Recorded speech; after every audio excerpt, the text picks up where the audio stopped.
ನಮಸ್ಕಾರ ವೀಕ್ಷಕರೇ, ರಾಶಿ ಭವಿಷ್ಯ ನೇರ ಪ್ರಸಾರ ಕಾರ್ಯಕ್ರಮಕ್ಕೆ ಪ್ರೀತಿಪೂರ್ವಕ ಸ್ವಾಗತ. ನಾನು ಶಕುಂತಲಾ ಭೂಷಣ್.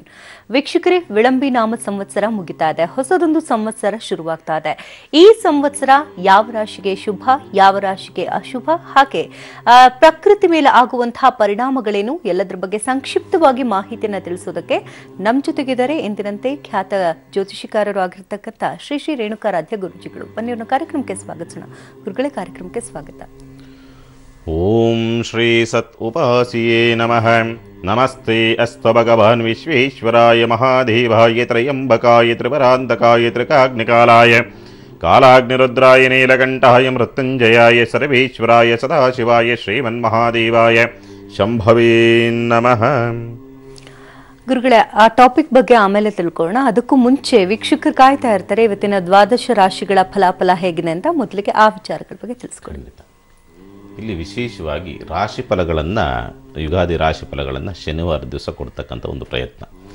ಇವತ್ತಿನ ದಿವಸ ವಿಶೇಷವಾಗಿರ್ತಕ್ಕಂಥದ್ದು ಏನು ಪರಿಣಾಮಗಳನ್ನು ಬೀಳುತ್ತೆ ಹೊಸ ಸಂವತ್ಸರದಲ್ಲಿ ಪ್ರಾಕೃತಿಕವಾಗಿ ಮತ್ತು ಸಾಮಾಜಿಕವಾಗಿ ಯಾವ ರೀತಿಯಾದಂಥ ಮನುಷ್ಯರ ಮೇಲೆ ಪರಿಣಾಮಗಳು ಬೀರುತ್ತೆ ಅಂತಕ್ಕಂಥ ವಿಶೇಷವಾದಂಥ ಮಾಹಿತಿಗಳು ಇವತ್ತಿನ ದಿವಸ ಇರತಕ್ಕಂಥದ್ದು.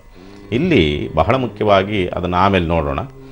ಈಗ ರಾಶಿಗಳಿಗೆ ಸಂಬಂಧಪಟ್ಟಂತೆ ನೋಡಿದಾಗ ಇವತ್ತಿನ ದಿವಸ ಉತ್ತರ ಭಾದ್ರಪದ ನಕ್ಷತ್ರದಲ್ಲಿ ಚಂದ್ರನ ಸಂಚಾರ, ಅಂದರೆ ಶನಿಯ ನಕ್ಷತ್ರದಲ್ಲಿ ಶನಿಯ ಸಂಚಾರವಿರ್ತಕ್ಕಂಥದ್ದು. ಏನೆಲ್ಲ ಫಲಾಫಲ ನೋಡಬಹುದು. ಮೇಷರಾಶಿನವ್ರಿಗೆ ಸಂಬಂಧಪಟ್ಟಂತೆ ಲಕ್ವ ಸಮಸ್ಯೆಗಳಿರ್ತಕ್ಕಂಥವ್ರು ಸ್ವಲ್ಪ ಎಚ್ಚರಿಕೆಯಿಂದ ಇರ್ತಕ್ಕಂಥದ್ದು, ಆಸ್ಪತ್ರೆಗೆ ದಾಖಲಾಗ್ತಕ್ಕಂಥ ಒಂದು ಸನ್ನಿವೇಶ, ಉದ್ಯೋಗ ಕಳೆದುಕೊಳ್ತಕ್ಕಂಥ ಒಂದು ಸನ್ನಿವೇಶಗಳು ಎದುರಾಗ್ತಕ್ಕಂಥದ್ದು, ಉದ್ಯೋಗ ಸ್ಥಳದಲ್ಲಿ ಸೇವಕರಿಂದ, ಕೆಲಸಗಾರರಿಂದ, ಕೆಳ ಹಂತದ ಅಧಿಕಾರಿಗಳಿಂದ ಸಮಸ್ಯೆಗಳು ಎದುರಾಗ್ತಕ್ಕಂಥದ್ದು, ಮಿತ್ರರಿಂದ ತೊಂದರೆಗಳಾಗ್ತಕ್ಕಂಥದ್ದು, ಆತ್ಮೀಯರು ದೂರವಾಗ್ತಕ್ಕಂಥದ್ದು, ಸ್ವಲ್ಪ ಬಾಧೆಯನ್ನು ಅನುಭವಿಸಬೇಕಾದಂಥ ಒಂದು ಪರಿಸ್ಥಿತಿ, ತಂದೆಯ ಆರೋಗ್ಯದಲ್ಲಿ ವ್ಯತ್ಯಾಸಗಳಾಗ್ತಕ್ಕಂಥದ್ದು, ಪ್ರಯಾಣ ರದ್ದು ಮಾಡ್ತಕ್ಕಂಥ ಒಂದು ಸ್ಥಿತಿ, ಇಂಥವೇನಾದರೂ ನಿರ್ಮಾಣವಾಗ್ತಕ್ಕಂಥದ್ದನ್ನು ಮೇಷರಾಶಿ ನೋಡುವಂಥದ್ದು.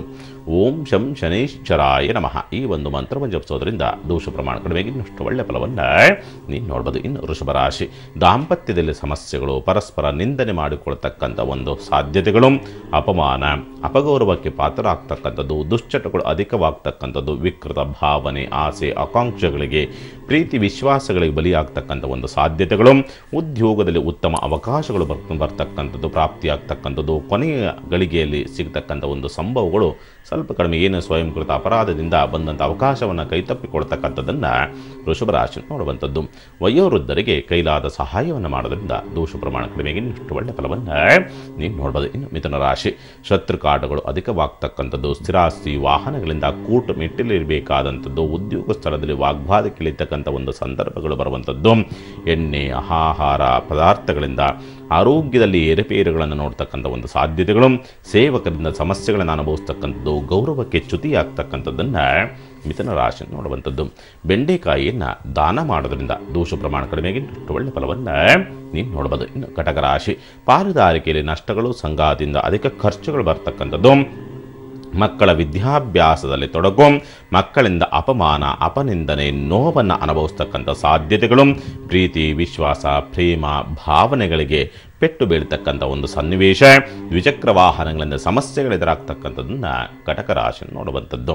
ಶಿವನ ದೇವಾಲಯದಲ್ಲಿ ಎಳ್ಳೆಣ್ಣೆ ದೀಪವನ್ನು ಹಚ್ಚೋದ್ರಿಂದ ದೋಷ ಪ್ರಮಾಣ ಕಡಿಮೆಗೆ ಇನ್ನಷ್ಟು ಒಳ್ಳೆಯ ಫಲವನ್ನು ನೀವು ನೋಡ್ಬೋದು. ಇನ್ನು ಸಿಂಹರಾಶಿ, ತಾಯಿಯ ಆರೋಗ್ಯದಲ್ಲಿ ವ್ಯತ್ಯಾಸಗಳಾಗ್ತಕ್ಕಂಥದ್ದು, ಮಾನಸಿಕವಾಗಿ ಸೋಮಾರಿತನ, ಆಲಸ್ಯ, ಬೇಸರ ಹೆಚ್ಚಾಗಿ ಕಾಡ್ತಕ್ಕಂಥ ಒಂದು ದಿವಸ, ಮಿತ್ರರಿಂದ ಮನೋವ್ಯಾಧಿಗಳು, ಗುಪ್ತ ಅಪವಾದಗಳು ಬರ್ತಕ್ಕಂಥದ್ದು, ಗುಪ್ತ ಇಚ್ಛೆಗಳು ಅಥವಾ ಗುಪ್ತ ಸಂಬಂಧಗಳಿಂದ ಅಥವಾ ಗುಪ್ತ ಆಸೆಗಳಿಂದ ಮನೆಯ ವಾತಾವರಣ ಕಲುಷಿತವಾಗ್ತಕ್ಕಂಥದ್ದು, ಸಂಗಾತಿಯಿಂದ ಸಂಶಯವನ್ನು ನೋಡ್ತಕ್ಕಂಥ ಒಂದು ಪರಿಸ್ಥಿತಿಯನ್ನು ತಂದುಕೊಳ್ತಕ್ಕಂಥ ವಾತಾವರಣ, ಮಕ್ಕಳಿಂದ ಸ್ವಲ್ಪ ನೋವಾಗ್ತಕ್ಕಂಥದ್ದು, ಆರೋಗ್ಯದ ವಿಚಾರಕ್ಕೆ ಸಂಬಂಧಪಟ್ಟಂತೆ ಸ್ವಲ್ಪ ಗ್ಯಾಸ್ಟ್ರಿಕ್ ಸಂಬಂಧಪಟ್ಟಂಥ ಸಮಸ್ಯೆ, ಬೆವರು ದೋಷಗಳು, ಗುಪ್ತ ವ್ಯಾಧಿಗಳು ಅಂತಕ್ಕಂಥದ್ದು, ಸ್ವಲ್ಪ ಕಾಲು ನೋವು ಬರ್ತಕ್ಕಂಥದ್ದು, ಇಂಥವೇನಾದರೂ ನಿರ್ಮಾಣವಾಗ್ತಕ್ಕಂಥದ್ದನ್ನು ಸಿಂಹರಾಶಿ ನೋಡುವಂಥದ್ದು.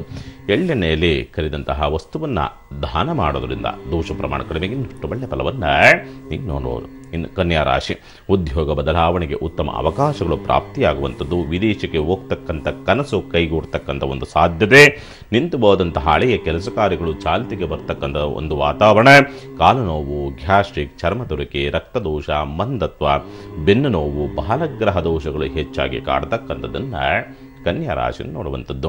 ಕಪ್ಪು ಇರಬೇಕುಡೆಗೆ ಹೆಸರು ಬೇಳೆಯನ್ನು ಹಾಕೋದ್ರಿಂದ ದೋಷ ಪ್ರಮಾಣ ಕಡಿಮೆಗೆ ಇಷ್ಟು ಒಳ್ಳೆಯ ಫಲವನ್ನು ನೀವು ನೋಡಬಹುದು. ಶುಭವಾಗಲಿ. ಒಬ್ರು ಕಾಲರ್ ಹಿಡಿತಾರೆ, ಮಾತನಾಡ್ಸೋಣ. ಉಡುಪಿಯಿಂದ ಸೀಮಾ ಕರೆ ಮಾಡಿದ್ದಾರೆ. ನಮಸ್ತೆ ಸೀಮಾ ಅವರೇ. ಹಲೋ, ನಮಸ್ತೆ ಮೇಡಮ್. ಯಾರ ಬಗ್ಗೆ ಕೇಳಬೇಕಿತ್ತು? ಮೇಡಮ್, ಅಮ್ಮನ ಬಗ್ಗೆ. ಓಕೆ, ಹುಟ್ಟಿದ ದಿನಾಂಕ ಸಮಯ ಗೊತ್ತಿದ್ರೆ ತಿಳಿಸ್ಕೊಡಿ. ಹುಟ್ಟಿದ ದಿನಾಂಕ ಗೊತ್ತಿಲ್ಲ ಮ್ಯಾಮ್, ಅವ್ರು ಕೊಡ್ತಾರೆ ಮ್ಯಾಮ್ ವಾಯ್ಸ್. ಮಾತನಾಡಿ ಗುರುಗಳ ಹತ್ರನೇ ನೇರವಾಗಿ. ಹಲೋ ಮೇಡಮ್, ಹೇಳಿ. ನಮ ಶಿವಾಯ. ನಮಸ್ತೆ ಗುರುಜಿ. ನಮ ಶಿವಾಯ. ಏನ್ ತಾಯಿ ಹೆಸರು?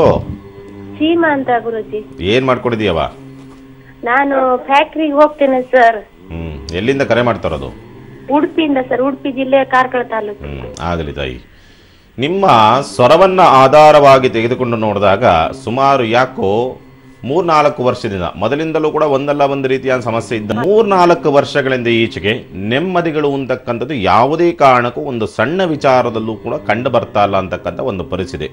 ಮಕ್ಕಳ ಭವಿಷ್ಯದ ಚಿಂತೆಗಳು ಹೆಚ್ಚಾಗಿ ಕಾಡಿದ್ರೆ ತನ್ನ ಚಿಂತೆಯೇ ಹೆಚ್ಚು. ಮಕ್ಕಳನ್ನ ಒಂದು ಹಂತಕ್ಕೆ ಹೋಗೋದಕ್ಕೆ ಮುಂಚೆ ಏನು ಸಮಸ್ಯೆಗಳು ಉದ್ಭವ ಆಗ್ಬಿಡ್ತದೋ, ನನಗೆ ಎಲ್ಲಿ ಆಯುಷ್ಯಕ್ಕೆ ಗಂಡಾಂತರ ಬಂದ್ಬಿಡ್ತದೋ ಅನ್ನೋ ರೀತಿಯಾದಂಥ ಆತಂಕ ಒಂದು ಕಡೆ ಕಾಡ್ತಾ ಇದ್ರೆ, ಆರೋಗ್ಯದ ಪರಿಸ್ಥಿತಿ ದಿನೇ ದಿನೇ ದಿನೇ ದಿನೇ ಕ್ಷೀಣಿಸ್ತಾ ಬರ್ತಾ ಇದೆ. ಯಾವ ವೈದ್ಯರಿಗೆ ತೋರಿಸಿದ್ರು ಕೂಡ ಏನು ಅಂತಕ್ಕಂಥದ್ದನ್ನು ಅದನ್ನು ಊಹೆನೂ ಮಾಡೋದಕ್ಕಾಗ್ತಾ ಇಲ್ಲ ಅನ್ನೋ ರೀತಿಯಾದಂಥ ಒಂದು ಸ್ಥಿತಿ. ಬಾಧೆ, ನೋವು, ಸಂಕಟ ಒಂಥರ ಯಾರ ಕೈಲೂ ಹೇಳೋಕ್ಕಾಗೋದಿಲ್ಲ. ಆ ರೀತಿಯಾದಂಥ ಒಂದು ಸಂಕಟಗಳು ಎಲ್ಲೋ ಮಾಟ ಮಂತ್ರ ತಂತ್ರ ಆಗ್ಬಿಟ್ಟಿದೆಯೋ ಅನ್ನೋ ರೀತಿಯಾದಂಥ ವಾತಾವರಣ. ಸ್ವಲ್ಪ ಆರೋಗ್ಯದ ವಿಚಾರಕ್ಕೆ ಸಂಬಂಧಪಟ್ಟಂತೆ ಒಂದ್ಸರಿ ಕಾಲು ನೋವು ಬಂದರೆ, ಒಂದ್ಸರಿ ಹೊಟ್ಟೆ ನೋವು ಬರುತ್ತೆ, ಒಂದ್ಸರಿ ಬೆನ್ನು ಸೆಳೆತ ಬರುತ್ತೆ, ಒಂದ್ಸರಿ ತಲೆ ಹಿಡಿತದೆ, ಒಂದ್ಸರಿ ಎದ್ದು ಓಡಾಡೋಕ್ಕೆ ಆಗೋದಿಲ್ಲ. ಈ ರೀತಿಯಾದ ವಿಚಿತ್ರವಾದಂಥ ಒಂದು ಪರಿಸ್ಥಿತಿ. ಡಾಕ್ಟ್ರಿ ತೋರಿಸಿದ್ರ ಏನೂ ಇಲ್ಲ, ಯಾಕೆ ಬರ್ತೀರಿ ಅಂತ ಹೇಳ್ತಾರೆ. ಈ ನೋವು ಮಾತ್ರ ಒಳಗಡೆ ತಿನ್ನೋ ತಪ್ಪದಲ್ಲೇ ಇಲ್ಲ ಅಂತಕ್ಕಂಥ ಒಂದು ಸ್ಥಿತಿ ಗೋಚರವಾಗ್ತಾ ಇರ್ತಕ್ಕಂಥದ್ದು. ಹೌದೋ ಅಲ್ವೋ ತಾಯಿ? ಗುರುಜಿ, ಒಂದ್ಸಲ ಥೈರಾಯ್ಡ್ ಆಪರೇಷನ್ ಆಗಿದೆ ಗುರುಜಿ 2017ಕ್ಕೆ. ಮತ್ತೆ ಪುನಃ ಗಂಟಲು ನೋವು ಬರ್ತಾ ಉಂಟು ಗುರುಜಿ. ಅದಕ್ಕೆ ಮತ್ತೆ ಇದು ಸಿಟಿ ಸ್ಕ್ಯಾನಿಂಗ್ ಮಾಡ್ಬೇಕಂತ ಹೇಳ್ತಾರೆ ಗುರುಜಿ. ಅದು ಎಡ ಸೈಡ್ ನಂಗೆ ಗಂಟಲು ನೋವು ಬರ್ತಾ ಉಂಟು ಗುರುಜಿ. ಮತ್ತೆ ಮತ್ತೆ ಅದು ಹೆದರ್ಸ್ತಾ ಇದ್ದೇನೆ ಗುರುಜಿ ನಾನು. ಆಗಲಿ, ಅದನ್ನೇ ಹೇಳಿದ್ದು ನಿಮಗೆ. ಆರೋಗ್ಯದ ವಿಚಾರಕ್ಕೆ 3-4 ವರ್ಷಗಳಿಂದ ನಾವು ಹೇಳಿದಂಥ ರೀತಿಯಲ್ಲಿ 2017 ಅಂತ ಹೇಳ್ತೀರಿ, 3-4 ವರ್ಷಗಳಿಂದ ಇದೇ ರೀತಿಯಾದಂಥ ಒಂದು ಪರಿಸ್ಥಿತಿ. ಅದನ್ನು ಏನು ಮಾಡಿದ್ರೂ ಕೂಡ ಅದು ವಾಸಿ ಆಗದಲ್ಲೇ ಇರತಕ್ಕಂಥ ಒಂದು ಸ್ಥಿತಿ ನಿರ್ಮಾಣವಾಗ್ತಾ ಇದೆ. ಸಾಮಾನ್ಯವಾಗಿ ಈ ಜಾತಕಕ್ಕೆ ಸಂಬಂಧಪಟ್ಟಂತೆ ಇನ್ನು ಮುಂದೆ ಸ್ವಲ್ಪ ಆರೋಗ್ಯ ಕ್ಷೀಣಿಸ್ತಕ್ಕಂಥ ಒಂದು ಸಾಧ್ಯತೆಗಳು ಹೆಚ್ಚಾಗಿದೆ ತಾಯಿ. ಅದು ವೈದ್ಯರಿಗೆ ನೀವು ಆಪರೇಷನ್ ಮಾಡಿಸಿದ್ರಿ ಅಂತ ಹೇಳ್ತೀರಿ, ಮತ್ತೆ ಬಂದಿದೆ ಅಂತಂದರೆ ಅಲ್ಲಿ ಏನೋ ಮತ್ತೆ ಇನ್ನೊಂದು ಸಮಸ್ಯೆಗಳು, ಅಂದರೆ ಅವರಿಗೆ ಐಡೆಂಟಿಫೈ ಮಾಡೋಕ್ಕಾಗದಲೇ ಇರ್ತಕ್ಕಂಥ ಒಂದು ಸಮಸ್ಯೆ ಅಂತಕ್ಕಂಥದ್ದು ಅಲ್ಲಿದೆ. ಹಾಗಾಗಿ ಒಂದು ಕೆಲಸವನ್ನು ಮಾಡಿ, ಮನೆಯಲ್ಲಿ ಒಂದು ನವಗ್ರಹ ಶಾಂತಿ, ಶನಿ ಜಪ, ರುದ್ರಹೋಮ, ಮೃತ್ಯುಂಜಯ ಹೋಮ ಇದನ್ನು ಶಾಸ್ತ್ರಬದ್ಧವಾಗಿ ಮಾಡುವಂಥವರ ಕೈಯಲ್ಲಿ ಮಾಡಿಸಿಕೊಂಡು ತದನಂತರವಾಗಿ ವೈದ್ಯರ ಹತ್ರ ಹೋಗುತ್ತಾಗಿ ಖಂಡಿತ ಅನುಕೂಲವಾಗುತ್ತೆ. ಅದಕ್ಕೆ ಮುಂಚೆ ಹೋದ್ರೂ ಕೂಡ ಪ್ರಯೋಜನ ಇಲ್ಲ, ಮತ್ತದೇ ಕಂಡೀಷನ್ಸ್ ಆಗುತ್ತೆ. ಶುಭವಾಗಲಿ. ಓಕೆ, ಧನ್ಯವಾದ ಸೀಮಾ ಕರೆ ಮಾಡೋದಕ್ಕಾಗಿ. ಶಿವಲಿಂಗಯ್ಯ ಅವರು ಕರೆ ಮಾಡಿದ್ದಾರೆ ಬೆಳಗಾವಿಯಿಂದ. ನಮಸ್ತೆ ಸರ್. ಶಿವಲಿಂಗಯ್ಯ ಅವರೇ, ನನ್ನ ಧ್ವನಿ ಕೇಳ್ತಾ ಇದೆಯಾ ತಮಗೆ? ಕೇಳಿಸ್ತಾ ಇದೆ ಮೇಡಮ್. ಯಾರ ಬಗ್ಗೆ ಕೇಳಬೇಕಿತ್ತು? ನಮ್ಮ ಬಗ್ಗೆನೇ ಕೇಳ್ಬೇಕಾಯ್ತು ಮೇಡಮ್. ಹುಟ್ಟಿದ ದಿನಾಂಕ ಸಮಯ ಏನಾದ್ರೂ ಗೊತ್ತಿದೆಯಾ? 1/2/1972 ಮೇಡಮ್. ಸಮಯ ಗೊತ್ತಿಲ್ಲ ಮೇಡಮ್. ಪರವಾಗಿಲ್ಲ, ಮಾತನಾಡಿ ಗುರುಗಳ ಹತ್ರ. ನಮ ಶಿವಾಯ. ನಮಸ್ಕಾರ ಗುರುಜಿ. ನಮ ಶಿವಾಯ. ಎಲ್ಲಿಂದ ಕರೆ ಮಾಡ್ತಾ ಇರೋದು? ನಾವು ಅಥಣಿ ತಾಲೂಕದಿಂದ ಶೇಗುಣಸಿಂದ ಗ್ರಾಮದಿಂದ ಗುರುಜಿ. ಏನ್ ಮಾಡ್ಕೊಂಡಿದ್ದೀರಿ? ಏನ್ ಸೇತಿಗೆ ಒಕ್ಕಲ್ತನ ಮಾಡ್ಕೊತಿದೀವಿ ಗುರುಜಿ. ಆದ್ರೆ ಈಗ ತಿತ್ಲಾಗೆ ಬಾಳ ಒಟ್ಟ ತ್ರಾಸ ಅಂದ್ರ ಬಾಳ ಮುಗಿದ್ ಹೋಗೈತಿ ಗುರುಜಿ. ಆದ್ರೆ ನಿಮ್ ಭೇಟಿ ಆಗ್ಬೇಕತ್ತೆ ಸಾಕಷ್ಟೆಲ್ಲ ಫೋನ್ ಮಾಡಾಯ್ತಿದ್ವಿ, ಒಟ್ಟ ಕರೆ ಇದಾಗ್ತಾ ಇಲ್ಲ ಸರ್ ಗುರುಜಿ. ಅದಕ್ಕೆ ಬಾಳ ತ್ರಾಸ ನಡೆದೈತಿ ಗುರುಜಿ. ಇದ್ರಂದ ಕಡಿಕ ಹಾಕನು ಇಲ್ಲ ಅನ್ನೋ ಬೇನೆ ಬಾಳ ಆಗೈತಿ ಗುರುಜಿ. ಹೆಂಗ್ ಮಾಡುದು ಅಂತ ಹೇಳಿಕಿಸಿಂದ ಬಾಳ ತಾಪ ಆಗೈತಿ ಗುರುಜಿ. ನನ್ಗೊಂದ್ ಪರಿಹಾರ ಏನಿದ್ರೆ ಹೇಳಿ ಗುರುಜಿ. ಆಗಲಿ, ಭಗವಂತ ಇದ್ದಾನೆ, ಗುರುವಿದ್ದಾರೆ, ಪರಿಹಾರವನ್ನು ಕೊಡ್ತಾರೆ, ಯೋಚನೆ ಮಾಡುವಂಥದ್ದು ಬೇಡ. ಈ ನಿಮ್ಮ ಸ್ವರವನ್ನು ಆಧಾರವಾಗಿ ತೆಗೆದುಕೊಂಡು ನೋಡಿದಾಗ ಸಾಮಾನ್ಯವಾಗಿ ನೀವು ಪೂರ್ವದಲ್ಲಿ ನಿಮ್ಮ ಮಧ್ಯ ವಯಸ್ಸಿನವರೆಗೂ ಕೂಡ ತುಂಬ ಅದ್ಭುತವಾದಂಥ ರೀತಿಯಲ್ಲಿ ಇದ್ದಂಥದ್ದು. ಅಂದರೆ ಕುಟುಂಬ ಅನ್ನ ಬಟ್ಟೆಗೆ ಯಾವುದೇ ರೀತಿಯಾದಂಥ ಕೊರತೆ ಇಲ್ಲದೆ 4 ಜನಕ್ಕೆ ಅನ್ನ ಹಾಕುವಂಥ ಒಂದು ಪರಿಸ್ಥಿತಿನಲ್ಲಿ ನಿಮ್ಮ ಕುಟುಂಬ ಇದ್ದಂಥದ್ದು. ನಿಮ್ಮ ತಾತನ ಕಾಲದಿಂದಲೂ ತುಂಬ ಅದ್ಭುತವಾದಂಥ ರೀತಿಯಲ್ಲಿ ಬೆಳವಣಿಗೆ ಆಗಿರ್ತಕ್ಕಂಥದ್ದು. ನಿಮ್ಮ ತಂದೆ ಕಾಲದಲ್ಲೂ ನಿಮ್ಮ ತಂದೆಯೂ ಕೂಡ ಸಾಕಷ್ಟು ದಾನ ಧರ್ಮಗಳನ್ನು ಮಾಡಿರ್ತಕ್ಕಂಥದ್ದು. ಯಾಕೋ ನಿಮಗೆ ಮಧ್ಯ ವಯಸ್ಸಿನ ನಂತರವಾಗಿ ವಿಪರೀತವಾದಂಥ ಸಂಕಟಗಳು ಅಂದರೆ ಸುಮಾರು 30 ವರ್ಷ, ನಿಮಗೆ 30 ವರ್ಷ ದಾಟಿದ ನಂತರವಾಗಿ ವಿಪರೀತವಾದ ನೋವು ಸಂಕಟಗಳು ಬಾಧಿಸ್ತಾ ಇದೆ. ಯಾರ ದಾನ ಧರ್ಮಗಳನ್ನು ತಗೊಂಡಿದ್ರೋ, ಯಾರು ನಿಮ್ಮಿಂದ ಉಪಕಾರವನ್ನು ತಗೊಂಡಿದ್ರೋ ಅವರೆಲ್ಲರೂ ಕೂಡ ರಿವರ್ಸ್ ಆಗ್ತಾ ಇದ್ದಾರೆ. ಒಂದು ಅದರ ಜೊತೆಯಲ್ಲಿ ಯಾವುದೇ ಬೆಳೆಯನ್ನು ಹಾಕಿದ್ರೂ ಕೂಡ ಕೈ ಎತ್ತುತ್ತಾ ಇಲ್ಲ ಅಂತಕ್ಕಂಥದ್ದು ವಾತಾವರಣ. ಆರ್ಥಿಕವಾದಂಥ ಪರಿಸ್ಥಿತಿ ತುಂಬ ದರಿದ್ರ ಹಿಡಿದಿರತಕ್ಕಂಥದ್ದು. ಮನೆಯಲ್ಲಿ ಒಬ್ಬರು ತಪ್ಪಿರಿ ಒಬ್ಬರಿಗೆ ಮುಖ ಮನಸ್ಸು ಜಾಸ್ತಿ, ಕಿರಿಕಿರಿಗಳು ಜಾಸ್ತಿ ಅನ್ನೋ ರೀತಿಯಾದಂಥ ಒಂದು ಪರಿಸ್ಥಿತಿಗಳು. ಆದರೂ ಕೂಡ ಕುಟುಂಬಕ್ಕೆ ಒಂದು ಹೆಸರಿದೆ ಇವತ್ತಿನವರೆಗೂ ಕೂಡ. ಆದರೆ ಅದ್ಯಾವುದೂ ಕೂಡ ಉಪಯೋಗಕ್ಕೆ ಬರ್ತಾಯಿಲ್ಲ. ನೀವು ಒಳಗಡೆ ನೊಂದ್ಕೊಂಡು ಇಡೀ ಕುಟುಂಬ ನೆಮ್ಮದಿ ಇಲ್ಲದೆ ಇಂತಕ್ಕಂಥ ವಾತಾವರಣದಲ್ಲಿ ಇರ್ತಕ್ಕಂಥದ್ದು ಸ್ಪಷ್ಟವಾಗಿ ಹೇಳ್ತಕ್ಕಂಥದ್ದು ಉಂಟು ಅಂತ ಹೇಳಿದೆ. ಪೂಜೆ ಮಾಡ್ತೀರಿ, ಪುನಸ್ಕಾರ ಮಾಡ್ತೀರಿ, ದೇವರನ್ನು ಮಾಡ್ತೀರಿ, ಏನು ಮಾಡಿದ್ರೂ ಕೂಡ ಅದು ಯಾವ ಕರ್ಮಫಲ ಅಂತಕ್ಕಂಥದ್ದು ನೀವು ಊಹೆನೂ ಮಾಡೋಕ್ಕಾಗ್ತಲ್ಲ. ಎಲ್ಲಿಂದ ಎಲ್ಲೋದ್ರೂ ಯಾವ ಪರಿಹಾರವೂ ಸಿಗ್ತಾ ಇಲ್ಲ. ಸುಮಾರು 10 ವರ್ಷಗಳಿಂದ ಇದೇ ರೀತಿಯಾದಂಥ ಎಣಗಾಟಗಳಾಗ್ಬಿಟ್ಟಿದೆ. ಹೌದೋ ಅಲ್ವೋ? ಹೌದ್ರಿ ಗುರು, 10 ವರ್ಷ ನೀವು ಹೇಳಿದಂಗೆ 10 ವರ್ಷ ಆತ್ರಿ ಗುರುಜಿ. ಯಾವ ಥರನೂ ಇದೆ ಇಂಪ್ರೂವ್ಮೆಂಟ್ ಎಲ್ಲ ಐತ್ರಿ ಗುರುಜಿ. ಆಗಲಿ, ಒಂದು ಕೆಲಸವನ್ನು ಮಾಡಿ. ನಿಮಗೆ ಸ್ವಲ್ಪ ಈ ಕರ್ಮಫಲ ಅಂತಕ್ಕಂಥದ್ದು ವಿಪರೀತವಾಗಿ ಕಾಡ್ತಾ ಇದೆ. ಆ ಕರ್ಮಫಲದ ಆ ಅವಧಿ ಹೋಯಿತು ಅಂತಂದರೆ ಖಂಡಿತವಾಗ್ಲೂ ಕೂಡ ಅನುಕೂಲವಾಗುತ್ತೆ. ಕರ್ಮ ಸವಿಯಬೇಕು. ಕರ್ಮ ಸವಿಯಲಿದ್ರೆ ಯಾರಿಗೆ ಎಷ್ಟೇ ಏನೇ ಮಾಡಿದ್ರೂ ಕೂಡ ಇದಾಗೋದಿಲ್ಲ. ಯಾಕಂದರೆ ಕರ್ಮಕ್ಕೆ ಅಧೀನವೇ. ಭಗವಂತನೇ ಮನುಷ್ಯನ ರೂಪದಲ್ಲಿ ಹುಟ್ಟಿದ ಬಂದ್ರೂ ಕೂಡ ಆ ಕರ್ಮಕ್ಕೆ ಅಧೀನವೇ. ಕರ್ಮದ ಫಲವನ್ನು ಅನುಭವಿಸಲೇಬೇಕು ಅನ್ನೋ ರೀತಿಯಾದಂಥ ಸಿದ್ಧಾಂತ. ಹಾಗಾಗಿ ಒಂದು ಕೆಲಸವನ್ನು ಮಾಡಿ. ಆ ಕರ್ಮಫಲ ಅಂತಕ್ಕಂಥದ್ದು ನಿಮ್ಮನ್ನು ಕಾಡ್ತಾ ಇರ್ತಕ್ಕಂಥದ್ದು ಉಂಟು. ಸಾಧ್ಯವಾದರೆ ಒಂದು 3 ಅಮಾವಾಸ್ಯೆಗಳಲ್ಲಿ ಅಲ್ಲೆಲ್ಲಾದರೂ ನಿಮಗೆ ಹತ್ತಿರದಲ್ಲಿ ನದಿ ಏನಾದರೂ ಇದ್ದಂಥ ಪಕ್ಷದಲ್ಲಿ ಹರಿಯುವಂಥ ನದಿನಲ್ಲಿ ಅಮಾವಾಸ್ಯೆ ದಿವಸ ಸ್ನಾನವನ್ನು ಮಾಡಬೇಕು. ನಿಮ್ಮ ಕುಲದೇವರ ಪ್ರಾರ್ಥನೆಯನ್ನು ಮಾಡಿಕೊಂಡು ಒಂದು ಅರ್ಧ ಗಂಟೆ ಅಥವಾ 1 ಗಂಟೆ ಸಂದರ್ಭ, ಗೋಧೂಳಿ ಸಂದರ್ಭ ಅಥವಾ ಉದಯ ಲಗ್ನ ಸಂದರ್ಭದಲ್ಲಾದರೂ ಆಗಬಹುದು, ಆ ನದಿನಲ್ಲಿ ಕುಳಿತು ನಿಮ್ಮ ಕುಲದೇವತ ಪ್ರಾರ್ಥನೆಯನ್ನು ಮಾಡಿ. ಕರ್ಮವೆಲ್ಲವೂ ಕೂಡ ಅಂಟುಕೊಂಡಂಥ ಕರ್ಮ ನೀರಿನಲ್ಲಿ ಕೊಚ್ಚಿ ಹೋಗಲಿ. ಎಲ್ಲವೂ ಕೂಡ ಒಳ್ಳೆಯದಾಗುತ್ತೆ. ಕರ್ಮ ಹೋಯಿತು ಅಂದರೆ ಭಗವಂತನ ಅನುಗ್ರಹವಾಗುತ್ತೆ. ಶುಭವಾಗಲಿ. ಧನ್ಯವಾದ ಶಿವಲಿಂಗಯ್ಯ ಅವರೇ. ವೀಕ್ಷಕರೇ, 12 ರಾಶಿಗಳ ಪೈಕಿ 6 ರಾಶಿಗಳ ಬಗ್ಗೆ ದಿನಚರಿಯನ್ನ ತಿಳ್ಕೊಂಡಿದ್ದಾಯ್ತು. ಇನ್ನುಳಿದಂತಹ 6 ರಾಶಿಗಳ ಬಗ್ಗೆ ರೇಣುಕಾರಾಧ್ಯ ಗುರೂಜಿಗಳು ನಮ್ಮೊಂದಿಗಿದ್ದಾರೆ, ತಿಳ್ಕೊಳ್ಳೋಣ. ಗುರುಗಳೇ, ತಿಳಿಸ್ಕೊಡ್ಬೇಡಿ. ಖಂಡಿತ. ಇನ್ನು ತುಲಾ ರಾಶಿನವರಿಗೆ ಸಂಬಂಧಪಟ್ಟಂತೆ ಕುಟುಂಬ ಸಮೇತವಾಗಿ ದೂರ ಪ್ರಯಾಣ ಮಾಡತಕ್ಕಂಥ ಒಂದು ಸಂದರ್ಭಗಳು ಬರ್ತಕ್ಕಂಥದ್ದು. ಉದ್ಯೋಗ ಸ್ಥಳದಲ್ಲಿ ಶತ್ರುಕಾಟಗಳು, ಮಕ್ಕಳಿಂದ ಆರ್ಥಿಕ ಸಮಸ್ಯೆಗಳು ಹೆಚ್ಚಾಗ್ತಕ್ಕಂಥದ್ದು. ಪಿತ್ರಾರ್ಜಿತ ಆಸ್ತಿ ವಿಚಾರವಾಗಿ ಗುಪ್ತ ಇಚ್ಛೆ ಅಥವಾ ಗುಪ್ತ ಸಂಬಂಧಗಳ ವಿಚಾರವಾಗಿ ಕುಟುಂಬದಲ್ಲಿ ಸಮಸ್ಯೆಗಳು ಹೆಚ್ಚಾಗಿ ಬರತಕ್ಕಂಥದ್ದನ್ನು ತುಲಾರಾಶಿ ನೋಡುವಂಥದ್ದು. ತಲೆಯಲ್ಲಿ ಎಳ್ಳೆಣ್ಣೆಯನ್ನು ಹಾಕಿಕೊಳ್ಳೋದ್ರಿಂದ ದೋಷ ಪ್ರಮಾಣ ಕಡಿಮೆಗೆ ಇನ್ನಷ್ಟು ಒಳ್ಳೆಯ ಫಲವನ್ನು ನೀವು ನೋಡಬಹುದು. ಇನ್ನು ವೃಶ್ಚಿಕ ರಾಶಿ, ಪ್ರಯಾಣದಲ್ಲಿ ಅಡೆತಡೆಗಳು ಬರ್ತಕ್ಕಂಥದ್ದು. ಅಧಿಕ ಸುಸ್ತು, ಗುಪ್ತ ವ್ಯಾಧಿ, ಕಾಲು ನೋವು, ಗ್ಯಾಸ್ಟ್ರಿಕ್, ಮಂದತ್ವ, ಬಾಲಗ್ರಹ ದೋಷ, ಹಲ್ಲು ನೋವು ಇವುಗಳಿಂದ ಆರೋಗ್ಯದಲ್ಲಿ ಸಮಸ್ಯೆಗಳನ್ನು ತಂದುಕೊಳ್ಳತಕ್ಕಂಥ ವಾತಾವರಣ. ದ್ವಿಚಕ್ರ ವಾಹನಗಳಲ್ಲಿ ಸಮಸ್ಯೆಗಳಾಗ್ತಕ್ಕಂಥದ್ದು. ಮಿತ್ರರಿಂದ ಆರ್ಥಿಕ ಸಹಾಯ, ತಂದೆಯ ಆರೋಗ್ಯದಲ್ಲಿ ವ್ಯತ್ಯಾಸಗಳನ್ನು ನೋಡ್ತಕ್ಕಂಥದ್ದನ್ನು ವೃಶ್ಚಿಕ ರಾಶಿ ನೋಡುವಂಥದ್ದು. ಓಂ ಶ್ರೀ ಲಕ್ಷ್ಮೀ ವೆಂಕಟೇಶ್ವರಾಯ ನಮಃ ಈ ಒಂದು ಮಂತ್ರವನ್ನು ಜಪಿಸೋದ್ರಿಂದ ದೋಷ ಪ್ರಮಾಣ ಕಡಿಮೆಗೆ ಇನ್ನಷ್ಟು ಒಳ್ಳೆಯ ಫಲವನ್ನು ನೀವು ನೋಡಬಹುದು. ಇನ್ನು ಧನಸ್ಸು ರಾಶಿ, ಮಿತ್ರರು ಸಂಗಾತಿ ದೂರವಾಗ್ತಕ್ಕಂಥ ಒಂದು ಸಾಧ್ಯತೆ. ಅತಿಯಾದಂಥ ನಿದ್ರೆ, ಸೋಮಾರಿತನ, ಆಲಸ್ಯತನ, ಬೇಜವಾಬ್ದಾರಿತನ ಹೆಚ್ಚಾಗಿ ಕಾಡ್ತಕ್ಕಂಥದ್ದು. ಉದ್ಯೋಗ ಬದಲಾವಣೆಗೆ ಮುಂದಾಗಿ ಸಮಸ್ಯೆಗಳನ್ನು ತಂದುಕೊಳ್ತಕ್ಕಂಥ ಒಂದು ಸ್ಥಿತಿ. ಪಾಲುದಾರಿಕೆ ವ್ಯವಹಾರದಲ್ಲಿ ಸಮಸ್ಯೆಗಳಾಗ್ತಕ್ಕಂಥದ್ದು. ಉದ್ಯೋಗ ಸ್ಥಳದಲ್ಲಿ ಅಪವಾದ, ಅಪನಿಂದನೆಗಳು ಬರ್ತಕ್ಕಂಥದ್ದನ್ನು ಧನಸ್ಸು ರಾಶಿ ನೋಡುವಂಥದ್ದು. ಮಕ್ಕಳಿಗೆ ಪುಸ್ತಕವನ್ನು ದಾನ ಮಾಡೋದ್ರಿಂದ ದೋಷ ಪ್ರಮಾಣ ಕಡಿಮೆಗೆ ಇನ್ನಷ್ಟು ಒಳ್ಳೆಯ ಫಲವನ್ನು ನೀವು ನೋಡಬಹುದು. ಇನ್ನು ಮಕರ ರಾಶಿ, ಸೇವಕರ, ಕೆಲಸಗಾರರ, ಕಾರ್ಮಿಕರ ಕೊರತೆ ಬಗೆಹರಿಯೋದಕ್ಕೆ ದಾರಿಯಾಗ್ತಕ್ಕಂಥದ್ದು. ಕುತ್ತಿಗೆ, ಬೆನ್ನು ನೋವು, ಸುಸ್ತು, ಚರ್ಮ ಸಮಸ್ಯೆಗಳು ಹೆಚ್ಚಾಗಿ ಕಾಡತಕ್ಕಂಥದ್ದು. ತಂದೆಯಿಂದ ಅದೃಷ್ಟ ಒಲಿದು ಬರ್ತಕ್ಕಂಥ ಒಂದು ಸಾಧ್ಯತೆ. ದೀರ್ಘ ಪ್ರಯಾಣ ಮಾಡ್ತಕ್ಕಂಥ ಒಂದು ಸನ್ನಿವೇಶಗಳು ನಿರ್ಮಾಣವಾಗ್ತಕ್ಕಂಥದ್ದನ್ನು ಮಕರ ರಾಶಿ ನೋಡುವಂಥದ್ದು. ಹಿರಿಯರ ಆಶೀರ್ವಾದವನ್ನು ಪಡೆಯೋದ್ರಿಂದ ದೋಷ ಪ್ರಮಾಣ ಕಡಿಮೆಗೆ ಇನ್ನಷ್ಟು ಒಳ್ಳೆಯ ಫಲವನ್ನು ನೀವು ನೋಡ್ಬೋದು. ಇನ್ನು ಕುಂಭರಾಶಿ, ಸ್ವಂತ ಕಾರ್ಯ ಕರ್ತವ್ಯಗಳಿಗಾಗಿ, ಉದ್ಯೋಗ ವ್ಯಾಪಾರದ ಅಭಿವೃದ್ಧಿಗಾಗಿ ಸಾಲದ ಹುಡುಕಾಟವನ್ನು ಮಾಡ್ತಕ್ಕಂಥದ್ದು.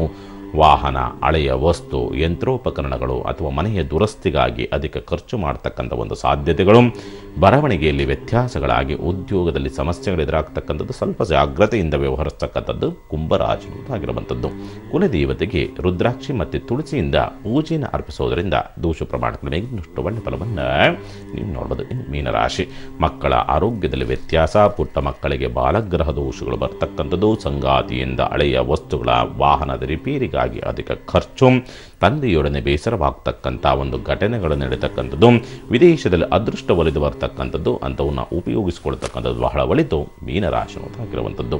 ಶ್ರೀ ವೆಂಕಟೇಶ್ವರನ ದರ್ಶನವನ್ನು ಮಾಡೋದ್ರಿಂದ ದೋಷ ಪ್ರಮಾಣ ಕಡಿಮೆಗೆ ಇನ್ನಷ್ಟು ಒಳ್ಳೆಯ ಫಲವನ್ನು ನೀವು ನೋಡಬಹುದು. ಶುಭವಾಗಲಿ. ಧನ್ಯವಾದ ಗುರುಜಿ. ರಾಮಚಂದ್ರ ಅವರು ಕರೆ ಮಾಡಿದ್ದಾರೆ ಬೆಂಗಳೂರಿನಿಂದ. ನಮಸ್ತೆ ರಾಮಚಂದ್ರ ಅವರೇ. ನಮಸ್ಕಾರ ಮೇಡಮ್. ಯಾರ ಬಗ್ಗೆ ಕೇಳಬೇಕಿತ್ತು? ನನ್ನ ಬಗ್ಗೆನೇ ಕೇಳ್ಬೇಕಾಯ್ತು ಮೇಡಮ್. ಹುಟ್ಟಿದ ದಿನಾಂಕ ಸಮಯ ಗೊತ್ತಿದ್ರೆ ತಿಳಿಸ್ಕೊಡಿ. 24/1/1976. ಸಮಯ 2:40 ಮೇಡಮ್ ರಾತ್ರಿ. ಓಕೆ, ಮಾತನಾಡಿ ಗುರುಗಳ ಹತ್ರ.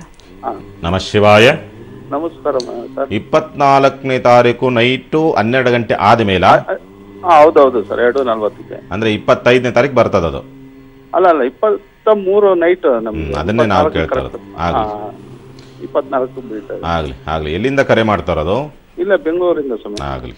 ಏನ್ ಮಾಡ್ಕೊಂಡಿದ್ದೀರಿ? ನಾವು ಡ್ರೈವರ್ ಕೆಲಸ ಮಾಡ್ತಾ ಇದೀವಿ ಸ್ವಾಮಿ. ಆಲ್ರೌಂಡ್ ಕೆಲಸ ನಮ್ದು ಇದೆ ಅಂತಲ್ಲ, ಎಲ್ಲ ಕೆಲಸ ಮಾಡ್ತಾ ಇದೀವಿ. ಸ್ವಾತಿ ನಕ್ಷತ್ರದಲ್ಲಿ ಜನನ. ಹೌದು. ಲಗ್ನಾಂಶವನ್ನು ನೋಡಿದಾಗ ಅನುರಾಧ ನಕ್ಷತ್ರ ಲಗ್ನಾಂಶವಿರ್ತಕ್ಕಂಥ ಒಂದು ಸ್ಥಿತಿಗತಿಗಳು ನಿರ್ಮಾಣವಾಗ್ತಾ ಇರತಕ್ಕಂಥ ಒಂದು ಸ್ಥಿತಿ. ಆದರೆ ಶನಿ ಭಾವ, ವಕ್ರತ್ವ, ಉದ್ಯೋಗ ಬಹಳ ಕಷ್ಟ ಬಿದ್ದು ದುಡಿತಕ್ಕಂಥದ್ದೆಲ್ಲವೂ ಕೂಡ ಉಂಟು ಈ ಜಾತಕಕ್ಕೆ. ಆದರೆ ಅಭಿವೃದ್ಧಿ ಅಂತಕ್ಕಂಥದ್ದು ತುಂಬ ಸಣ್ಣ ಪ್ರಮಾಣ, ನಿಧಾನಕ್ಕೆ ಅಂತಕ್ಕಂಥನೇ ಹೇಳ್ತೇವೆ, ತುಂಬ ಸ್ಲೋ. ವಿಪರೀತ ದರಿದ್ರ ಅಂತಕ್ಕಂಥ ಒಂದು ಪರಿಸ್ಥಿತಿಗಳು ನಿರ್ಮಾಣವಾಗ್ತದೆ. ತುಂಬ ಕಷ್ಟ ಬಿಟ್ಟು ದುಡಿತಕ್ಕಂಥದ್ದು ಎಲ್ಲವೂ ಕೂಡ ಉಂಟು. ಆದರೆ ದುಡಿದಂಥದ್ದು ಬಾಯಿಗತ್ತಲ್ಲ ಅಂತಕ್ಕಂಥ, ಕೈಗೆ ಬಂದಿದ್ದು ಬಾಯಿಗೆ ಬರಲ್ಲ ಅನ್ನೋ ರೀತಿಯಾದಂಥ ಒಂದು ಪರಿಸ್ಥಿತಿ. ದುಡಿದಂಥದ್ದೆಲ್ಲವೂ ಕೂಡ ಹರ್ಕೊಂಡು ಹೋಗ್ತದೆ ಅನ್ನೋ ರೀತಿಯಾದಂಥ ಒಂದು ವಾತಾವರಣ. ಇತ್ತೀಚೆಗೆ ಸಂಬಂಧಪಟ್ಟಂತೆ ನೋಡಿದಾಗ ಸುಮಾರು ಒಂದು ವರ್ಷದಿಂದ ಈಚೆಗಂತೂ ಕೂಡ ವಿಪರೀತವಾದಂಥ ಒತ್ತಡಕ್ಕೆ ಒಳಗಾಗಿರ್ತಕ್ಕಂಥ ಒಂದು ಪರಿಸ್ಥಿತಿಗಳು ನಿರ್ಮಾಣವಾಗ್ತಾ ಇದೆ. ಯಾಕೋ ಎಲ್ಲೋ ಏನೋ ಅಪವಾದ ಆಗ್ತದೆ, ಎಲ್ಲೋ ಏನೋ ಅವಘಡ ಆಗುತ್ತೆ, ಎಲ್ಲೋ ಏನೋ ಸಮಸ್ಯೆ ಬರ್ತಾ ಇದೆ. ಬರೀ ಈ ಭ್ರಮೆಗಳಲ್ಲೇ ಸಿಗಾಕೊಂಡು ತುಂಬ ನೆಮ್ಮದಿಯನ್ನು ಭಂಗವನ್ನು ಮಾಡ್ಕೊಂಡಿರ್ತಕ್ಕಂಥದ್ದು. ತುಂಬ ಧೈರ್ಯ ಇದೆ ನಿಮಗೆ, ಆದರೂ ಸುಮಾರು 1.5 ವರ್ಷದಿಂದ ಈಚೆಗೆ ಆ ಧೈರ್ಯಕ್ಕೂ ಸವಾಲಾಗ್ತಕ್ಕಂಥ ಪುಕುಲತನ ಒಳಗೆ ಕಾಡ್ತಾ ಇರತಕ್ಕಂಥದ್ದು. ಎಲ್ಲಿ ಏನು ಆಗುತ್ತೋ ಅನ್ನೋ ರೀತಿಯಾದಂಥ ಆತಂಕ ಇಂಥವೆಲ್ಲವೂ ಕೂಡ ನಿರ್ಮಾಣವಾಗ್ತಾ ಇರ್ತಕ್ಕಂಥ ತೋರಿಸುತ್ತೆ. ಅದರ ಜೊತೆಯಲ್ಲಿ ಆರೋಗ್ಯದ ವಿಚಾರಕ್ಕೆ ಸಂಬಂಧಪಟ್ಟಂತೆ ತುಂಬ ಗಂಭೀರವಾದಂಥ ಸಮಸ್ಯೆಗಳಿಲ್ಲ ಅಂತ ಅಂದ್ರೂ ಸ್ವಲ್ಪ ಕಾಲು ನೋವು ಹೆಚ್ಚಾಗಿ ಬರ್ತಕ್ಕಂಥದ್ದು, ಉಷ್ಣ ಬಾಧೆಗಳು ಕಾಡ್ತಕ್ಕಂಥದ್ದು, ಪಿತ್ತದೋಷಗಳಿಂದ ಸ್ವಲ್ಪ ಗ್ಯಾಸ್ಟ್ರಿಕ್ ಸಂಬಂಧಪಟ್ಟಂಥ ಸಮಸ್ಯೆಗಳು ಹೆಚ್ಚಾಗಿ ಬರ್ತಕ್ಕಂಥದ್ದು, ಇದಿಷ್ಟು ನಡೀತಾ ಇರ್ತಕ್ಕಂಥದ್ದು ಅಂತ ಹೇಳ್ತಿದೆ. ಹೌದು ಅಲ್ವೋ? ಹೌದು ಸ್ವಾಮಿ. ಹೇಳಿ, ಏನಾಗಬೇಕು? ಅದೇ ಅದಕ್ಕೆ ಏನ್ ಮಾಡೋದು ಪರಿಹಾರ? ಯಾವಾಗ ನಮ್ಗೆ ಅದೃಷ್ಟ ಅನ್ನೋದು ಬರ್ತದೆ ಸ್ವಾಮಿ? ನನ್ನ ಪ್ರಕಾರ 2024ರವರೆಗೆ ಸ್ವಲ್ಪ ಸಮಸ್ಯೆಗಳಿದೆ ನಿಮಗೆ. ಅಲ್ಲಿಯವರೆಗೂ ಕೂಡ ಸ್ವಲ್ಪ ಜಾಗ್ರತೆಯಿಂದ ಇರಬೇಕು. ಈಗ ಒಡೆತಿನಿಂದ ಕತ್ತಿ ಎತ್ಕೊಂಡ್ ಬಂದ್ರೂ ಕೂಡ ಆಯ್ತಪ್ಪ ನೀನೇ ದೊಡ್ಡವನು ಅಂತ ಅಂದ್ಕೊಂಡು ಹೋದ್ರೆ ಮಾತ್ರ ನಿಮಗೆ ಒಳ್ಳೆಯ ದಿವಸಗಳು ಅಂತಕ್ಕಂದು ಹೇಳ್ತದೆ. ಎಲ್ಲಾದ್ರೂ ಒಂದು ಸಣ್ಣದ, ಈಗ ಹೆಂಗಿದೆ ಸಮಯ ಅಂದರೆ ನಿಮ್ಮದು ಹಗ್ಗವನ್ನು ತೊಳೆದ್ರು ಆವಾಗಿ ಕಚ್ಚುತ್ತೆ ಅನ್ನೋ ರೀತಿಯಾದಂಥ ಒಂದು ಪರಿಸ್ಥಿತಿ. ಅಂದರೆ ಒಂದು ಹಗ್ಗ ನೋಡಿದ್ರೂ ಕೂಡ, ಹಗ್ಗ ತೊಳೆದ್ರೂ ಕೂಡ ನಿಮಗೆ ಸಮಸ್ಯೆ ಅನ್ನೋ ರೀತಿಯಾದಂಥ ಒಂದು ಪರಿಸ್ಥಿತಿನ ಇರುವಂಥದ್ದು. ಹಾಗಾಗಿ ಇವತ್ತು ತುಂಬ ಸಮಸ್ಯೆಗಳು ಅಥವಾ ಏನೋ ಆಗ್ಬಿಡ್ತದೆ ಅನ್ನೋ ರೀತಿಯಲ್ಲಿ ಗಾಬರಿ ಬಿಡೋದಕ್ಕೆ ಹೋಗ್ಬೇಡಿ. ಬಟ್ ಜಾಗ್ರತೆಯಿಂದ ಇರ್ತಕ್ಕಂಥದ್ದು ಬಹಳ ಒಳಿತು. ಒಂದು, ಪ್ರತಿ ಶನಿವಾರ ದಿವಸ ಹನುಮಂತನ ದರ್ಶನವನ್ನು ಮಾಡ್ತಕ್ಕಂಥದ್ದು ತುಂಬ ಒಳ್ಳೆಯದು. ಸಾಧ್ಯವಾದರೆ ಪ್ರತಿ ದಿವಸವೂ ಕೂಡ ಹನುಮಾನ್ ಚಾಲೀಸನ ಪಠನೆ ಮಾಡಿ, ಭಗವಂತ ಅನುಗ್ರಹ ಕೊಡ್ತಾನೆ. ಏನೇ ಬಂದರೂ ಕೂಡ ಒಡೆದಾಕೊಂಡು ಹೋಗ್ತಾನೆ. ಶುಭವಾಗಲಿ. ಧನ್ಯವಾದ ರಾಮಚಂದ್ರ ಅವರ ಕರೆ ಮಾಡೋದಕ್ಕಾಗಿ. ಗುರುಗಳಾಗಲೇ ಒಂದು ವಿಚಾರ ತಿಳಿಸ್ತೀನಿ ಅಂತ ಹೇಳ್ತಾ ಇದ್ರೆ, ವಿಳಂಬಿನಾಮ ಸಂವತ್ಸರ ಮುಗಿತು, ಹೊಸದೊಂದು ಸಂವತ್ಸರ ಮನುಕುಲದ ಮೇಲೆ ಪ್ರಾಕೃತಿಕವಾಗಿ ಏನೆಲ್ಲ ಬದಲಾವಣೆಗಳನ್ನು ತರುತ್ತೆ ತಿಳಿಸ್ಕೊಳ್ಳಿ. ಖಂಡಿತ. ವಿಕಾರಿ ನಾಮ ಸಂವತ್ಸರ ಮುಂದೆ ಬರ್ತಾ ಇರತಕ್ಕಂಥದ್ದು. ವಿಕಾರಿ ಅಂದ್ರೇ ಹೆಸರು ಕೇಳಿದರೆ ಮೈ ರೋಮಾಂಚನವಾಗ್ತದೆ, ಅದರ ಜೊತೆಯಲ್ಲಿ ಭಯವೂ ಕೂಡ ಆಗ್ತದೆ, ಏನಾಗ್ಬಿಡ್ತದೆ ಅಂತ.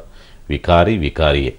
ಹೆಂಗೆ ವಿಕಾರಿ ಆಗ್ತದೆ ಅಂದರೆ, ಮೊದಲಿಂದಲೂ ತಗೊಂಡು ಹೋದರೆ ರಾಜಕೀಯ ಕ್ಷೇತ್ರ, ಒಬ್ಬರನ್ನು ಕಂಡ್ರೆ ಒಬ್ಬರಿಗಾಗೋದಿಲ್ಲ, ಇಲ್ಲದ ಅಪವಾದಗಳು ಅಂತಕ್ಕಂಥದ್ದು ಅತಿ ಹೆಚ್ಚು ಬರ್ತಕ್ಕಂಥದ್ದು, ಅಧಿಕಾರಕ್ಕೋಸ್ಕರವಾಗಿ ಕಿತ್ತಾಟಗಳು ಜಾಸ್ತಿ ಆಗ್ತಕ್ಕಂಥ ಒಂದು ಪರಿಸ್ಥಿತಿ, ಒಬ್ಬರ ಮೇಲೆ ಒಬ್ಬರು ಕಾಲಿಡ್ದೆಳೆಯೋದು ಈ ರೀತಿಯಾದಂಥ ಒಂದು ಪರಿಸ್ಥಿತಿ, ಇವ್ರನ್ನ ಎಳೆದು ಅವ್ರನ್ನ ಎಳೆದು ಇದೇ ರೀತಿಯಾದಂಥ ಒಂದು ಪರಿಸ್ಥಿತಿಗಳು. ಈ ಪರಿಸ್ಥಿತಿಗಳೇ ಬೆಳವಣಿಗೆ ಇಲ್ಲದಂಥ ವಾತಾವರಣಗಳು ನಿರ್ಮಾಣವಾಗ್ತಕ್ಕಂಥ ಸಾಧ್ಯತೆಗಳು ಹೆಚ್ಚಾಗಿದೆ. ಅದರ ಜೊತೆಯಲ್ಲಿ ಬಹಳ ಮುಖ್ಯವಾಗಿರ್ತಕ್ಕಂಥದ್ದು ವಿಕಾರಿ ನಾಮ ಸಂವತ್ಸರದಲ್ಲಿ ಉದ್ಯೋಗ ಅಂತಕ್ಕಂಥದ್ದು ಇದ್ರೂ ಕೂಡ, ಉದ್ಯೋಗ ಇರ್ತದೆ, ಸಾಕಷ್ಟು ಉದ್ಯೋಗಗಳಿರ್ತದೆ, ಆದರೆ ಉದ್ಯೋಗವಿದ್ರೂ ಕೂಡ ಹೋಗಬೇಕು ಅಂತಕ್ಕಂಥ ಮನಸ್ಥಿತಿ ಜನಗಳಲ್ಲಿ ಬರೋದಿಲ್ಲ. ಸುಮ್ಮನೆ ಖಾಲಿ ಕುಂತ್ಕೊಳ್ತಾನೆ, ಟೈಮ್ ಪಾಸ್ ಮಾಡ್ತಾನೆ, ವೇಸ್ಟ್ ಮಾಡ್ತಾನೆ, ಸೋಮಾರಿತನ ಮಾಡ್ತಾನೆ, ಮಲಿಕ್ಕೊಳ್ತಾನೆ, ಉದ್ಯೋಗಕ್ಕೆ ಹೋಗ್ಬೇಕು ಅನ್ಕೊಂತಾನಷ್ಟೇ, ಹೋಗೋಕ್ಕಾಗೋದಿಲ್ಲ ಅಂತಕ್ಕಂಥ ಒಂದು ಪರಿಸ್ಥಿತಿ. ಹಾಗಾಗಿ ಉದ್ಯೋಗಕ್ಕೆ ಸಂಬಂಧಪಟ್ಟಂಥ ಸಮಸ್ಯೆಗಳನ್ನು ಯಾರು ಈ ಕಂಪನಿಗಳನ್ನು ನಡೆಸ್ತಾ ಇರ್ತಾರೋ ಅಥವಾ ಅಂಗಡಿಗಳನ್ನು ನಡೆಸ್ತಾ ಇರ್ತಾರೋ ಅಂಥವರಿಗೆ ವಿಪರೀತವಾಗಿ ಕಾಡ್ತಕ್ಕಂಥ ಒಂದು ಪರಿಸ್ಥಿತಿ. ಆರೋಗ್ಯದ ವಿಚಾರಕ್ಕೆ ಸಂಬಂಧಪಟ್ಟಂತೆ ವೈದ್ಯ ಲೋಕಕ್ಕೂ ಕೂಡ ಚಾಲೆಂಜ್ ಆಗ್ತಕ್ಕಂಥ ಯಾವುದೋ ಅನಿರೀಕ್ಷಿತವಾದಂಥ ಒಂದು ರೋಗ ಪತ್ತೆ ಆಗ್ತಕ್ಕಂಥದ್ದು, ಅಂದರೆ ರೋಗ ಬಾಧೆಗಳಿಂದ ಮನುಷ್ಯನ ಮೇಲೆ ಆಕ್ರಮಣಗಳು ಜಾಸ್ತಿ ಆಗ್ತಕ್ಕಂಥ ಒಂದು ಪರಿಸ್ಥಿತಿಗಳು ವಿಕಾರಿ ನಾಮ ಸಂವತ್ಸರಲ್ಲಿ ಕೊಡ್ತಕ್ಕಂಥದ್ದು ಒಂದು. ಅದರ ಜೊತೆಯಲ್ಲಿ ಮನುಷ್ಯರನ್ನು ಅರ್ಥ ಮಾಡ್ಕೊಳ್ಳೋದಕ್ಕೆ ತುಂಬ ಸೋಲ್ತು, ತುಂಬ ದ್ವೇಷಗಳು ಜಾಸ್ತಿ ಆಗ್ತದೆ. ವಿಕೃತವಾದಂಥ ಮನಸ್ಥಿತಿ ಅಂದರೆ ವಿಕಾರವಾದಂಥ ಒಂದು ಮುಖವಾಡ ಅಂತಕ್ಕಂಥದ್ದು ಕಳಚಿ ಬಿದ್ದು ಪರಸ್ಪರವಾಗಿ ವೈಮನಸ್ಸುಗಳು ಜಾಸ್ತಿ ಆಗ್ತಕ್ಕಂಥ ಒಂದು ಸಾಧ್ಯತೆಗಳು. ಅದರ ಜೊತೆಯಲ್ಲಿ ಭೂಕಂಪನಗಳು ಹೆಚ್ಚಾಗಿ ಆಗ್ತಕ್ಕಂಥದ್ದು ಈ ವಿಕಾರಿ ನಾಮ ಸಂವತ್ಸರದಲ್ಲಿ ಆಗ್ತಕ್ಕಂಥದ್ದನ್ನು ಸಾಧ್ಯತೆಗಳು ಹೆಚ್ಚಾಗಿ ಉಂಟು. ಎಲ್ಲವೂ ಕೂಡ ಆಹಾರಕ್ಕೆ ಸಂಬಂಧಪಟ್ಟಂಥ ವಿಚಾರಕ್ಕೆ ಸಂಬಂಧಪಟ್ಟಂತೆ ಸ್ವಲ್ಪ ತುಂಬ ಭದ್ರತೆಯನ್ನು ಕಾಣತಕ್ಕಂಥದ್ದು, ಮಳೆ ಕಡಿಮೆ ಆಗ್ತಕ್ಕಂಥದ್ದು, ಮಳೆಯ ಪ್ರಮಾಣ ಈ ವರ್ಷದಲ್ಲಿ ವಿಕಾರಿ ನಾಮ ಸಂವತ್ಸರದಲ್ಲಿ ಕಡಿಮೆ ಪ್ರಮಾಣದಲ್ಲಿ ಇರ್ತಕ್ಕಂಥದ್ದು. ಇನ್ನು ಮಿಕ್ಕಿನ ವಿಚಾರಗಳೇನಿದೆ ನಾಳೆ ಮತ್ತು ನಾಡಿನ ಸಂಚಿಕೆಗಳಲ್ಲಿ ತಿಳಿಸ್ಕೊಡ್ತೀವಿ. ವಿಶೇಷವಾದಂಥ ಸಂಚಿಕೆಗಳಿದೆ, ತಿಳಿಸ್ಕೊಡ್ತೀವಿ. ಕಾಯ್ತಾರೆ. ಶುಭವಾರ. ಕಾರ್ಯಕ್ರಮಕ್ಕೆ ಆಗಮಿಸಲಿಕ್ಕಾಗಿ ಧನ್ಯವಾದ ಗುರೂಜಿ. ನಮಃ ಶಿವಾಯ. ಸಮಸ್ತ ಸುಖಿನೋ ಭವಂತು, ಸಮಸ್ತ ಸನ್ಮಂಗಳಾನೇ ಭವಂತು. ಮಾನವ ಧರ್ಮಕ್ಕೆ ಜಯವಾಗಲಿ, ಧರ್ಮದಿಂದಲೇ ವಿಶ್ವಕ್ಕೆ ಶಾಂತಿ. ವೀಕ್ಷಕರೇ, ಇದಾಗಿತ್ತು ಇಂದಿನ ರಾಶಿ ಭವಿಷ್ಯ.